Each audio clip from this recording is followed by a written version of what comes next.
ओम शांति 14/9/2023। शिव परमात्मा कहते हैं, मीठे बच्चे, याद के अभ्यास को सहज बनाने के लिए बाप को कभी बाप रूप में, कभी टीचर रूप में, तो कभी सतगुरु रूप में याद करो। प्रश्न है, तुम बच्चों को अभी सारे विश्व में कौन सा ढिढोरा पिटवाना है? बाबा का उत्तर है, अब ढिढोरा पिटवाओ कि सुख की दुनिया यानी स्वर्ग का रचयिता स्वयं राजयोग सिखलाने आया हुआ है। वो बच्चों के लिए हथेली पर बहस्त लेकर आया है, इसलिए राजयोग सीखो।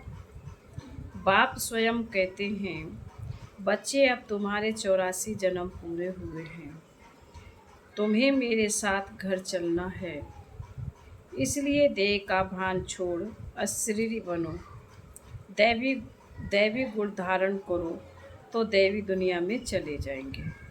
गीत है, कौन आया मेरे मन के द्वारे सवेरे सवेरे। ओम शांति। मीठे मीठे बच्चों ने गीत सुना कि अभी हमारी बुद्धि में किसकी याद आई है। सबकी बुद्धि में है कि पतित पावन एक बाप है। अंग्रेजी में उनको लिबरेटर कहते हैं। लिबरेट करते हैं दुखों से, दुख हरता सुख हरता है। यह कोई मनुष्य व देवता का नाम नहीं है, यह है ही एक पतित पावन बाप की महिमा। पतित पावन सदगति दाता गॉड फादर को कहते हैं। मनुष्य की यह महिमा हो न सके। लक्ष्मी नारायण को, ब्रह्मा विष्णु शंकर को पतित पावन नहीं कह सकते। पतित पावन ऊंचते ऊंच एक ही है। परम पिता परमात्मा ऊंचा, उसका नाम, उनका नाम भी है, तो ऊंचा उनका ठाव, रहने का स्थान भी है। तुमको निश्चय है कि यह हमारा बाबा है। शिव को ही बाबा कहते हैं। शिव ही निराकार है। शिव का चित्र अलग, शंकर का चित्र अलग है। वह शिव बाप शिक्षक सतगुरु है। आज सतगुरुवार है, तुम्हारा तो सतगुरुवार रोज है। सतगुरु रोज तुमको पढ़ाते हैं और वह तुम्हारा बाप भी है। यह तो निश्चय होना चाहिए ना। उनको सर्वव्यापी नहीं कहेंगे, तुम्हारी बुद्धि में है। पतित पावन परम पिता परमात्मा हमको राजयोग सिखलाते हैं। वह ज्ञान का सागर है, यह तो बुद्धि में निश्चय रहना चाहिए। यह एक ही बाप है जिसको कोई भी रूप में याद करो। बुद्धि ऊपर निराकार बाप तरफ चली जाती है। कोई आकार व साकार नहीं है। आत्माओं को परम पिता परमात्मा से अब काम पड़ा है, परंतु जानते नहीं, गाते हैं कि वह ज्ञान का सागर है। तो ज्ञान का सागर माना जो ज्ञान सुनकर सद्गति करे। लक्ष्मी नारायण को यह ज्ञान नहीं है। ज्ञान वह जो ज्ञान सागर से मिले, इसलिए शास्त्रों में भी ज्ञान नहीं है। ज्ञान सागर को ही मनुष्य सृष्टि का बीज रूप कहते हैं। बाप क्रिएटर है, वह है बेहद का बाप और सब है हद के बाप। अब बेहद के बाप को सब याद करते हैं। जो बापों का बाप, पतियों का पति, गुरुओं का गुरु है, सब उनको याद करते हैं, साधना करते हैं। आजकल चित्रों के आगे, राम के आगे, शंकर के आगे लिंग रखते हैं।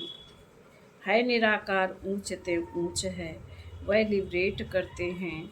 अभी तो सब आत्माएं पतित हैं। 5000 वर्ष पहले जब आदि सनातन देवी देवताओं का राज्य था, उस समय एक ही राज्य था, सुख धाम था, पवित्रता, सुख, शांति सब थी। उनका नाम ही है स्वर्ग, हेवन। हेवन को सूक्ष्म वतन व मूल वतन नहीं कहेंगे। हेवन के अग्नेस्ट है हेल, यह बुद्धि में रखना है।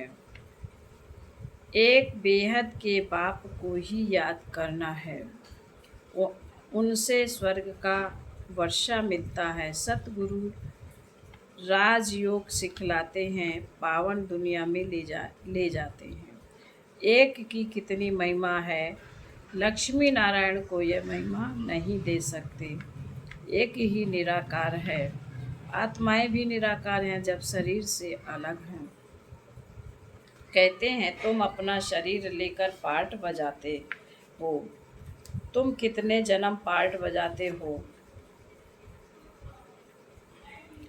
यह भी जानते हो। ब्रह्मा का भी चूल्हा है, सूक्ष्म वतन में भी चूल्हा है। शरीर तो है ना, कहेंगे उनमें भी आत्मा है। ब्रह्मा विष्णु शंकर को भी सूक्ष्म वतन शरीर है, सूक्ष्म शरीर है। मुझे कहते निराकार, बच्चों को समझाया है।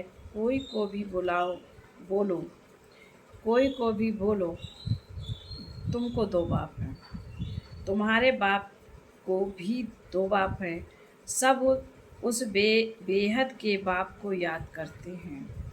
लौकिक बाप तो अनेक हैं, यह बेहद का बाप तो एक ही है।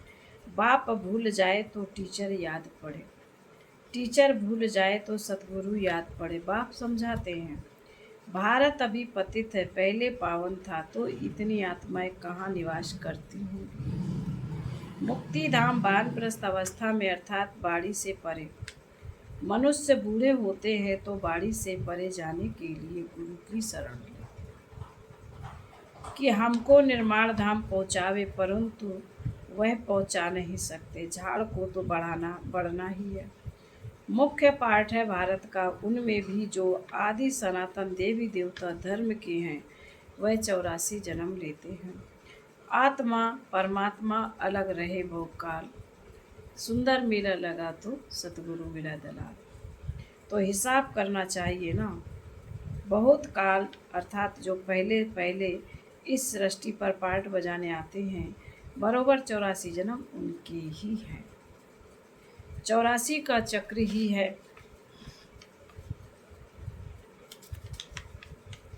बाबा कहते 84 का चक्र ही कहते हैं, 84 लाख का चक्र नहीं कहते। तुम बच्चों को 84 का चक्र समझाया गया है, आगे नहीं जानते थे, इनसे पूछेंगे तो इनकी आत्मा भी जानती है ना। दो आत्माओं का राज भी समझाया। आत्मा दूसरी आत्मा प्रवेश करती है, अशुद्ध आत्मा का भी प्रवेश हो सकता है। तो बाबा कहते तो परमात्मा परमपिता परमात्मा भी आ सकते हैं। बाकी कहते मैं निराकार नाम, तो राजयोग कैसे सिखलाऊं। मुझे ही ज्ञान सागर कहते हैं।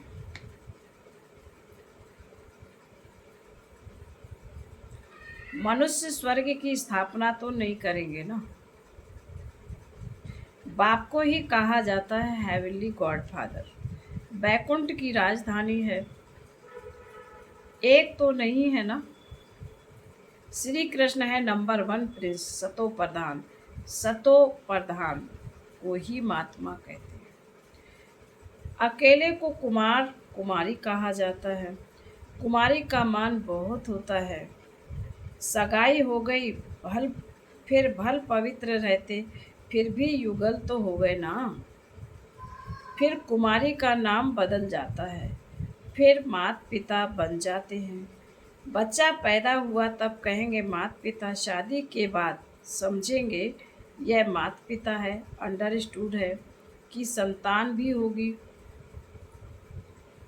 फिर उनको कुमार कुमारी नहीं कहेंगे। तुम बच्चे जानते हो अभी श्री कृष्णपुरी स्थापन हो रही है, वहाँ एक ही देवी देवता धर्म है, बाकी हर एक धर्म का शास्त्र भी अलग अलग होता है। कहते हैं फलाने का शास्त्र धर्म यह है, फलाने धर्म अथवा मठ में जाते हैं, आत्माओं को आकर अपना पाठ बजाना है। कोई से पूछो गुरु नानक फिर कब आएगा, वह तो कह देते ज्योति ज्योत समाया। तो क्या उनको फिर आना नहीं है। सृष्टि चक्र कैसे रिपीट होता है। गुरु नानक की जब सोल आई तो उनके पिछाड़ी सिख धर्म वाले आते जाते हैं। अभी तो देखो कितने हो गए हैं, फिर भी रिपीट करेंगे ना। बताओ फिर कब आएंगे? तो बता नहीं सकेंगे। तुम कहेंगे यह तो 5,000 वर्ष का चक्र है। गुरु नानक को 5,000 वर्ष हुए, फिर 4,500 वर्ष के बाद आकर सिख धर्म स्थापन करेंगे। हम आदि सनातन देवी देवता धर्म स्थापन करते हैं, फिर और भी नंबरवार आकर धर्म स्थापन करेंगे। कोई कोई बच्चे कहते हैं हमारी बुद्धि में इतना नहीं बैठता है। थोड़ी बात तो बैठती है ना। भक्तों का भगवान बाप एक ठहरा। कहा भी जाता है पापात्मा पुण्यात्मा। परमात्मा तो किसी को नहीं कहा जाता। ऐसे नहीं आत्मा जाकर परमात्मा बनेगी। जैसे मिसाल देते हैं बुदबुदा सागर में लीन हो जाएगा। कोई कहेंगे पार निर्माण गया, जैसे बुद्धि के लिए कहते हैं। कोई फिर कहते ज्योति ज्योत समाया। अब राइट कौन है? पार निर्माण तो ठीक है, आत्मा भी निराकार है, निराकारी दुनिया में रहती है। सूक्ष्म वतन में है मूवी, वह भी जैसे वहाँ की एक भाषा है जो वहाँ वह समझते हैं, समझ कर डायरेक्शन ले आते हैं। यह भी वंडरफुल बात है ना। मूवी, टॉकी और साइलेंस 3 है। पहले मूवी के बाइस्कोप भी थे, फिर उनसे किसी को मज़ा नहीं आया तो टॉकी कर दिया। सूक्ष्म वतन में सिर्फ ब्रह्मा विष्णु शंकर हैं।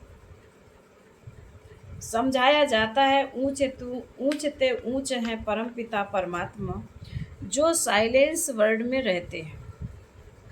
हम आत्माएं भी वहाँ रहती हैं। पतित पावन एक ही सतगुरु है, सर्व का सदगति दाता वही है। बाकी भल कोई अपने को गुरु कहलाए, ऋषि कहलाए, महात्मा कहलाए। बाबा ने कहा है परंतु भल कोई अपने को महात्मा कहलाए, ऋषि कहलाए, परंतु सब भक्त पावन बनाने वाले को जानते नहीं। परंतु बाबा ने कहा सब भक्त पावन बनाने वाले को जानते ही नहीं।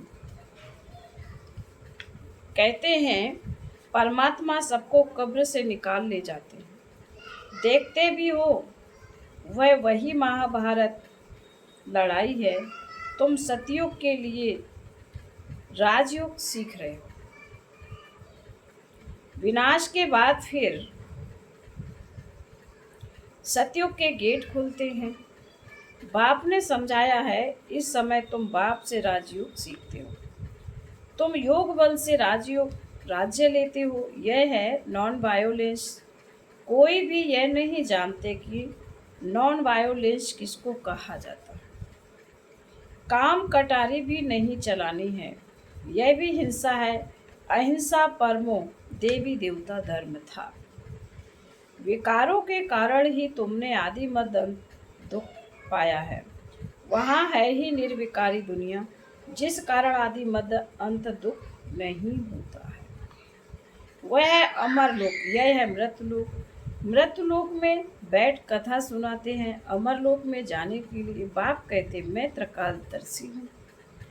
तुमको भी त्रिकालदर्शी त्रिनेत्री बनाता हूँ, अर्थात तीनों कालों को जानने वाले।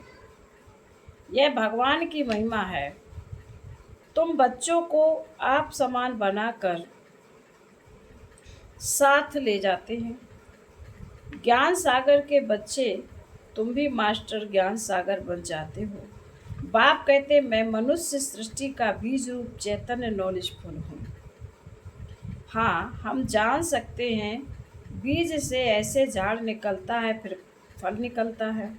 अब यह है मनुष्य सृष्टि का झाड़। बाबा कहते हैं मैं इस उल्टे झाड़ के आदि मदंत को, सृष्टि चक्र को जानता हूँ। मनुष्य कहते भी हैं परम पिता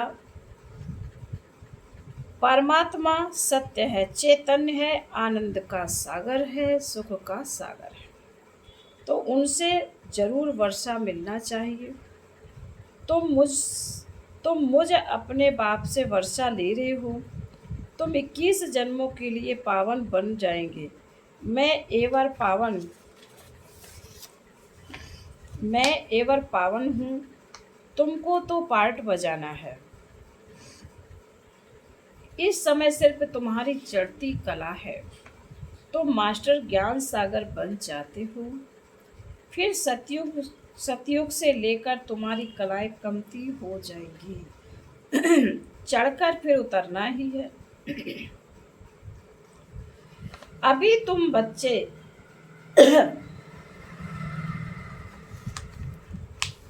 अभी तुम बच्चे बेहद के बाप से बेहद का वर्षा लेते हो। बहुत सर्विस करते हो। बाप है पतित पावन। तुम शिव शक्ति पांडव सेना हो। पतित दुनिया को पावन दुनिया बनाने में मदद करते हो। तुमको ही वंदे मातरम कहते हैं। पतित को कभी वंदे मातरम नहीं कहेंगे। बाप आकर शक्ति दल द्वारा गुप्त सर्विस कराते हैं। तुम डबल अहिंसा वाले हो। राज्य लेते हो परंतु कोई हथियार आदि नहीं है। पवित्र रहते हो। वह सब हैं डबल हिंसक। एक तो विकार में जाते हैं। काम कटारी से एक दो को दुख देते हैं और फिर आपस में लड़ते झगड़ते रहते हैं। आजकल कितने दुख के पहाड़ गिरते हैं। मनुष्यों में क्रोध कितना भारी है। अपने आप को आप ही चमाट मारते हैं। सबकी गिलानी करते रहते हैं। यह भी ड्रामा में नूद है। सबको गिरना ही है। अभी तुम्हारी चढ़ती कला। तुम ढिढोरा पिटवाओ कि स्वर्ग का रचयिता राजयोग सिखलाने वाला वह खुद भगवान आया हुआ है। वह हथेली पर बहस्त ले आया। श्री कृष्ण को हम भगवान नहीं कहेंगे। वह दैवी गुणों वाला मनुष्य है। ब्रह्मा विष्णु शंकर को देवता कहेंगे। उनको दैवी गुण वाले मनुष्य नहीं कहेंगे। दैवी गुण सतयुगी मनुष्यों में है। आसुरी गुण कलयुगी मनुष्यों में है। दैवी गुणवान और आसुरी गुणवान मनुष्य ही बनते हैं। तो बाप बैठ समझाते हैं। तुम बाप को क्यों भूलते हो? घड़ी घड़ी मुझे याद करो। तुम्हारे 84 जन्म पूरे हुए। अब मैं तुमको राजयोग सिखलाने आया हूँ। फिर भी तुम घड़ी घड़ी भूल जाते हो। दे अभिमान छोड़ अपने को अशरीरी समझो। फिर बाबा कहते हैं अच्छा, माता पिता बाप दादा का मीठे मीठे शिकील दे बच्चों प्रति याद प्यार और गुड मॉर्निंग। रूहानी बाप की रूहानी बच्चों को नमस्ते। हम रूहानी बच्चों की रूहानी माता पिता बाप दादा को याद प्यार गुड मॉर्निंग और नमस्ते। धारणा के लिए मुख्यार बाबा ने कहा है, बाप समान त्रकालदर्शी त्रिनेत्री त्रलोकीनाथ बनना है। बाप की महिमा में स्वयं को मास्टर बनाना है। नंबर 2, डबल अहिंसक बनना है। किसी भी प्रकार के वशीभूत हो हिंसा नहीं करनी है। बाप का मददगार बन सबको पावन बनाने की सेवा करनी है। आज का वरदान है, ज्वाला रूप की याद द्वारा स्वयं को परिवर्तन कर ब्राह्मण से फरिश्ता सो देवता भव। जैसे अग्नि में कोई भी चीज डाली जाती है तो नाम रूप गुण सब बदल जाता है। ऐसे आप बाप के याद की लगन की अग्नि में पड़ते हो तो परिवर्तन हो जाते हो।